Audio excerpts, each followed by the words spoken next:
ఓం ఐం హ్రీం శ్రీం శ్రీమాత్రే నమః. ఇప్పుడు రాబోయే కాలంలో రాజకీయాలకు చాలా దగ్గరగా, అంటే ఎలక్షన్లకు దగ్గరగా ఉన్న టైం. ఇప్పుడు రాజకీయ నాయకులందరూ కూడా సమాయత్తం కావాల్సిన టైం. ఈ టైంలో అందరికీ మేము చెప్పేది ఏంటంటే, యాక్చువల్గా రాజకీయ పదవి పొందడానికి రెండు రకాల మార్గాలు ఉంటాయి. ఒకటి ప్రజాక్షేత్రంలో కానీ, అలాగే వంశపరంగా కానీ, జాతకపరంగా కానీ అది ఒక లాభకరంగా ఉంటే దాన్ని మళ్ళీ పొందడం.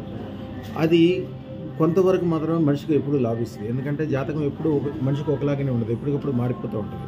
ఇంకోటి అదృష్టపరంగా రావటం అంటే అదృష్టరత్నం ధరణం. శుక్ర శ్వేతరత్నం అనే అదృష్టరత్నం సుమారుగా 5 లక్షల ఖరీదు ఉంటే శుక్ర శ్వేతరత్నం ధరించిన తర్వాత వాళ్ళు గ్యారంటీగా అదృష్టరత్నం ద్వారా రాజకీయ పదవులు పొందుతారు. ఎందుకంటే ఈ దీంట్లో కూడా రెండు రకాలు ఉంటాయి. ఒక రకం ఏంటంటే, జనరల్గా ఇప్పుడు కేసీఆర్ గారు చేసిన చండీ హోమానికి పేరే చండీ హోమం, కానీ అది రాజమాతంగి హోమం.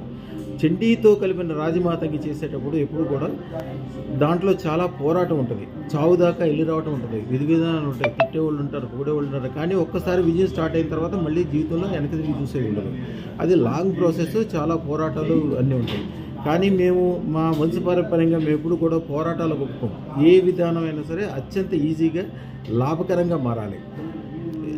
ఇప్పుడు మన మల్లారెడ్డి గారు, మినిస్టర్ మల్లారెడ్డి గారు స్టార్టింగ్లో ఎలా ఉన్నారు? చక్కగా చిన్నగా పాల వ్యాపారం చేసుకున్నప్పుడు సిస్టమేటిక్ ఉండి చేయాల్సిన పని చేసుకుంటూ చక్కగా తర్వాత వ్యాపారం చేసుకుని, వ్యవహారం చేసుకుని, చక్కగా ఎంపీ అయ్యి, తర్వాత మినిస్టర్ అయ్యి ఒక రేంజ్.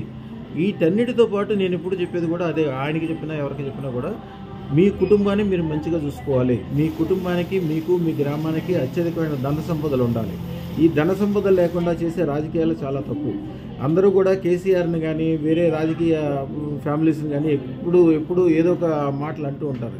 చాలా తప్పు. దేవుడిచ్చిన కుటుంబాన్ని ముందు బాగు చేయాలి, ఇల్లును బాగు చేసుకోవాలి, తర్వాత తన వాళ్ళని బాగు చేయాలి, తర్వాత తన గ్రామము, తర్వాత తన దేశము. ఈ పాలిటిక్స్ అంటే 5 రకాలు. ఫస్ట్ తర్వాత తన కుటుంబము, తర్వాత తన గ్రామము, తర్వాత తన వాళ్ళు, తర్వాత తన దేశము. అంతేగాని దేశానికి ముందు ఎవరైతే వెళ్తారో, అంటే ఈ సిస్టమ్ ఎవరైతే తప్పు వెళ్తారో వాళ్ళకి చాలా ఇబ్బందులు కలుగుతాయి. అంటే ఉన్న ఆస్తులన్నీ దాంట్లో కరగబెట్టడం అట్లా చేస్తుంటారు. కానీ మన దగ్గరకు వచ్చిన వాళ్ళు చిన్న వాళ్ళ దగ్గర నుంచి పెద్దవాళ్ళైన అందరూ దాదాపు 1000 కోట్లకు దగ్గరలో ఉన్న వాళ్ళే కనిపిస్తారు. అన్ని రకాలుగా గొప్ప రాజకీయ నాయకులు అవుతారు, గొప్ప వ్యవహారం ఉంటుంది, పేరు ఉంటుంది, ప్రతిష్ట ఉంటుంది. తన పేరు చెప్పుకున్న వాళ్ళందరికీ ఉపకారం చేయగలుగుతారు.